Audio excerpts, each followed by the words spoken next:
সম্মানিত সুধী, সকলে বলি আলহামদুলিল্লাহ। যিনি এসেছেন আমি তিনাকে অনেক শ্রদ্ধা করি, অনেক ভালোবাসি, কারণ তিনার ব্যাপারে আমি অনেক শুনেছি।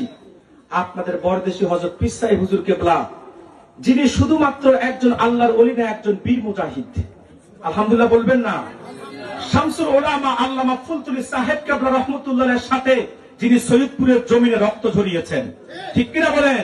শুধু তাই না, তিনার পেট কেটে বেঈমান রাজে, জালেম রাজে, ভণ্ড নজদি রাজে তিনাদের উপর নির্যাতন করেছে।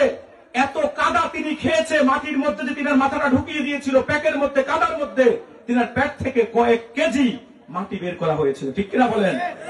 আল্লাহ হুজুরকে বাঁচিয়ে রেখেছে। হুজুর একজন গাজী। হুজুর কি বলুন? একজন গাজী।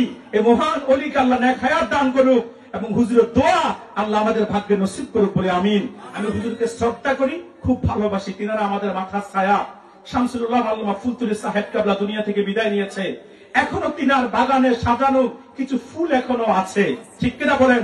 আল্লাহ কোনাগ্রামে হযরত পীর সাহেব হুজুর কেবলাকে নেক হায়াত দান করুক বলে আল্লাহুম্মা।